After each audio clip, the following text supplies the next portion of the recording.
Gouverneur a une décision de arrêter dans nos travaux au Salama. Donc continuer le dossier. Nous avons avocat, maître Tony a avocat, vice-président a avocat. Nous avons besoin d'avocat. Nous sommes capables de Rolandango tina tribunal. Tout sambana mutunyo so azana likambo na maboko. Akuta biso na nzela na ye. C'est simple.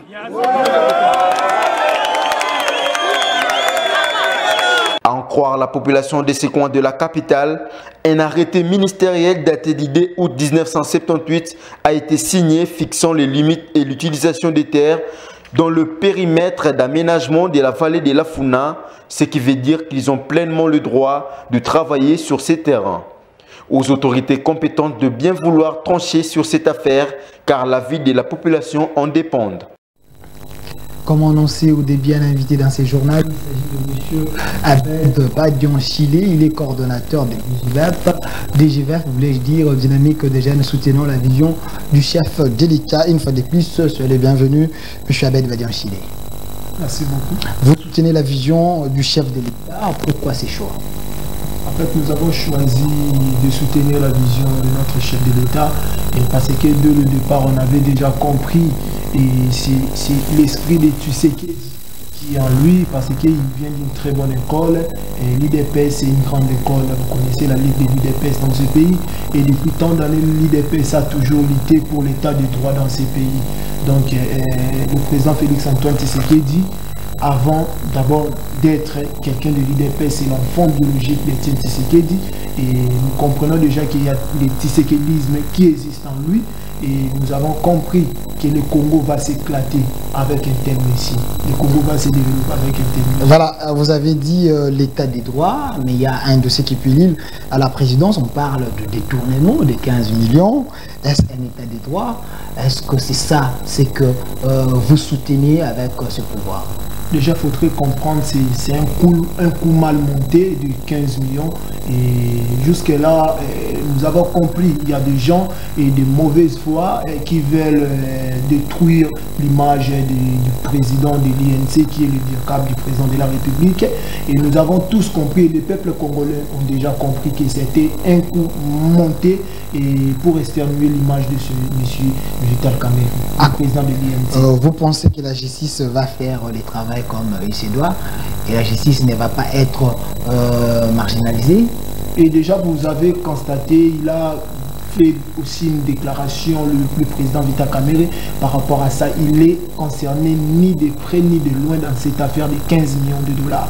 Il fallait d'abord commencer à poser cette question au ministre de l'économie avant de citer le nom du président Vital Kamerhe dans cette affaire et qui a été monté par les gens animés de mauvaise foi. Voilà, vous estimez que les gens de mauvaise foi ont y a monté cette histoire. Espérons que la justice va faire son travail. Mais parlons, parce que vous soutenez le chef de l'État, Félix-Antoine Tshilombo Tshisekedi, lors de sa campagne. Il avait parlé de la gratuité de l'enseignement. Aujourd'hui, nous voyons cette gratuité semble boiter. Est-ce que pensez-vous que dans 5 ans, cette gratuité aura son sens? Déjà, lorsque vous parlez de la gratuité, il faudrait comprendre une chose. Auparavant, quand le chef de l'État parlait de ça, beaucoup de gens ignoraient cela, beaucoup de gens ne croyaient pas. Aujourd'hui, c'est devenu une réalité. On devait toujours savoir le premier pas.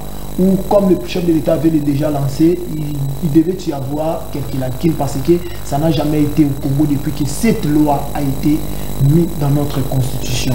Donc la gratuité a été bel et bien, c'est bel et bien effectué depuis la rentrée scolaire. Maintenant, il faudrait savoir aussi qu'il y a des précautions, il y a des mesures à prendre, il y a des méthodes et moyens comment essayer de pallier complètement à ces problèmes.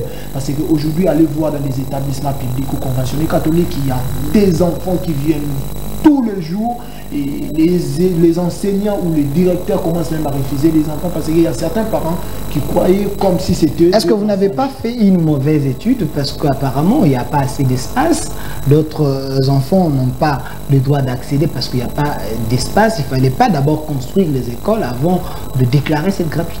Et Monsieur Delphin, je pense que quand vous me posez encore cette question, j'allais encore vous reposer encore cette même question. S'il n'y avait pas et la gratuité, vous devriez ou vous allez encore m'appeler sur votre plateau pour me dire que monsieur, ici vous avez parlé de la gratuité. Déjà, c'est pour comprendre que le chef de l'État avait la bonne volonté de continuer ou d'appliquer cette gratuité, mais il faudrait savoir aussi, il y a des cas exceptionnel où il y a des choses à arranger. Mais la gratuité, là, il est bien lié. Les enfants étudient dans de bonnes conditions. Et puis, il faudrait maintenant améliorer. Vous avez vu aujourd'hui le ministre de l'enseignement. Willy Bakonga. Willy Bakonga, l'excellence Willy Bakonga avait une réunion. Il avait une réunion avec le gouverneur de la Banque centrale et le vice-premier ministre du budget et puis les experts à la matière pour essayer comment est-ce qu'on va payer les enseignants et au mois de septembre.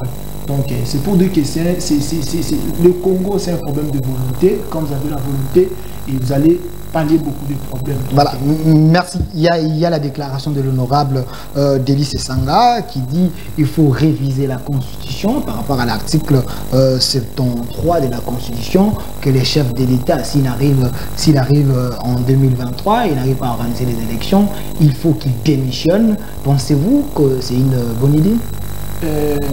Je pense que, vous savez, s'il fallait parler de la Constitution ou réviser la Constitution, et déjà je vous dis que le président actuel, Félix-Antoine Tshisekedi, c'est un homme ponctuel, c'est un homme honnête, c'est un homme sincère. Donc tel qu'il est là, il respectera la Constitution à la loupe du début jusqu'à la fin de son mandat. Donc s'il faudrait évoquer ces points, je pense que M. Delis Sanga, c'est un élu, c'est un député national, il y a plein de problèmes qu'il faut régler. Mais c'est son opinion, il a plein de droits de soulever. Peut-être c'est pour éviter que le chef de l'État doit rester jusqu'à l'installation, pour éviter d'autres glissements de 2 ans comme il y a, on a à les vivre. Il peut initier cette action. Voilà pourquoi j'ai dit que c'est son droit le plus légitime. Mais moi je viens ici, je parle pour vous dire réellement que nous connaissons le président Félix-Antoine Tshisekedi. Merci M. Abed Badanchil et nous chutons avec vous, avec ce qui se passe en Afrique d'ici, de la xénophobie pose problème. Il y a des Congolais, le compatriote congolais qui souffrent là-bas. Vous étant que jeune, votre mot par rapport à cela? Et j'ai aimé ce que j'ai vu aujourd'hui. Il y a le gouvernement nigérien qui commence déjà à évacuer ses compatriotes et nous attendons aussi le gouvernement congolais parce que le chef de l'État est en train de voir comment est-ce que s'il faut rapatrier nos frères congolais qui souffrent là-bas et ils vont le faire. Donc parce que les cris des Congolais qui vivent en Afrique du Sud, ici le gouvernement, même vous avez suivi aussi l'investiture du président et du Premier ministre et il a évoqué aussi ces points-là, il a parlé de ça et c'est la xénophobie, c'est un acte que nous tous nous condamnons et nous interpellons réellement la communauté internationale de prendre des mesures pour protéger les étrangers vivant en Afrique du Sud. Mais quant aux Congolais, quant au gouvernement de notre pays, je sais qu'il y a des précautions aussi que le Premier ministre est en train de chercher ou de prendre comment est-ce qu'on va faire pour trouver la solution à nos frères congolais qui se trouvent en... La toute dernière question, avant de me séparer avec vous, le Premier ministre a présenté un programme en 15 piliers. Pensez-vous après 5 ans que ce programme répond aux attentes de la population congolaise? Déjà, il faudrait savoir une chose, quand le Premier ministre a présenté ces 15 piliers, et c'était pour le bien-être du peuple congolais, et chaque ministre respectera ses attributions pour faire évoluer ou pour faire éclater et sa fonction là où il est en train d'exercer. Moi, je me focalise plus dans le pilier où on parle le dynamisme ou la promotion de la jeunesse, l'autonomisation de la femme et la promotion. 14e pilier. 14e pilier. Donc c'est là où moi je m'activise plus, où je vais plus me borner parce que là, ça concerne plus les jeunes que nous sommes. Et donc nous espérons que ce gouvernement va placer les jeunes congolais et à travailler pour la nation, va pousser la jeunesse congolaise à travailler au bénéfice du peuple congolais ou pour épanouir complètement la nation. Merci M. Abed Badanchil, c'était votre mot de la fin. Merci, c'est plutôt un mot de vous. Merci. Et je rappelle que vous êtes le président de DGVER, dynamique des jeunes soutenant la vision du chef de l'État Félix-Antoine Tshilombo Tshisekedi. Le nouveau ministre de Sport, Amos Mbaye Kitenge, a reçu tout à tour ce mercredi 11 septembre dans son cabinet de travail le président de l'APK de l'Assemblée provinciale de Kinshasa et la délégation de l'AFECOFA, comité national DG de la francophonie. Suivez. De gestion de la Ligue nationale de football, l'INAFOOT. Nous avons besoin de plus de sérénité. Il est vrai que l'équipe a été fautive, mais comprenez que Renaissance, c'est l'un des grands clubs de cette ville. S'il projette des marches avec l'environnement politico-social actuel Mossad, donc l'inquiétude sera perturbée. C'est pourquoi j'étais venu plaider leur cause auprès de son Excellence, Monsieur le ministre en charge des sports. Il m'a donné son accord de principe qui va s'impliquer pour que cette mesure soit levée le plus tôt possible. L'occasion faisant les larrons, je voulais demander aussi aux fanatiques de ces grands clubs, que les Football Club Renaissance, de veiller quand même sur le plan disciplinaire pour que ce genre de choses ne soient pas récurrentes. Amos Mbayo s'est ensuite entretenu avec une délégation de membres de la Fédération congolaise de football, l'association FECOFA, conduite par son vice-président Bobo Bondembe et la commission de gestion de la Ligue nationale de football, l'INAFOOT. Les dossiers de l'exécution du FC Renaissance du Congo est déjà sur la table de la l'INAFOOT. On va l'examiner. Le ministre voulait savoir les dossiers Renaissance. Et vous savez comment les choses marchent, non? Donc, le dossier est encore au niveau de la Renaissance et au niveau de l'INAFOOT. Les ministres ont lui expliqué, il a donné ses préoccupations. Et nous, en tant que fédération, nous avons transmis, l'INAFOOT va examiner et nous reviendrons voir le ministre par rapport à ce qu'il a demandé qu'on puisse voir. Enfin, la troisième audience du ministre a été accordée au directeur du comité national de G de la francophonie, Zeno Kabamba, qui a indiqué que sa présence chez le ministre, c'est pour donner le rapport du travail sur les cahiers des charges clairs, transparents, complets, détaillés et budgétisés qui devraient être signés entre le gouvernement congolais et les comités de l'Organisation internationale de la francophonie OIF au début du mois d'octobre prochain. La République démocratique du Congo a obtenu du Comité international des Jeux de la francophonie l'organisation du 9e Jeu de la francophonie en 2021 à Kinshasa. Un comité national existe où je preste comme directeur du Comité national des Jeux et à ce titre, il était de mon devoir de faire rapport au ministre sectoriel dont les activités sont retenues dans le cadre du 9e Jeu de la francophonie. Le ministre des Sports, c'est lui qui porte le secteur du sport. Il est tout à fait normal que je lui fasse rapport pour qu'à son tour qu'il intervienne au niveau du gouvernement pour faire voir au Premier ministre qu'effectivement les préparatifs sont en cours et que nous pourrons effectivement répondre aux exigences et recommandations du Comité international des Jeux de la francophonie. Donc à ce jour, nous travaillons sur le cahier de charges qui devra être signé entre le gouvernement de la République et le Comité international des Jeux de la francophonie au début du mois d'octobre de cette année. Et ensuite, ça sera présenté au Conseil permanent de la francophonie le 29 octobre à Monaco, en France.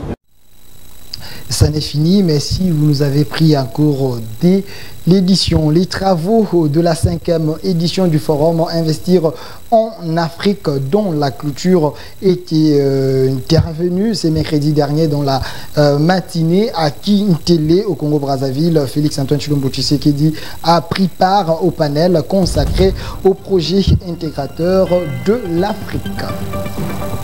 À l'issue d'une déclaration rendue publique, le député national et président du parti politique Envol, Deli Sesanga, propose la révision de la Constitution précisant l'article 73 qui, selon lui, le président de la République doit démissionner en cas de la non-tenue de l'élection en 2023.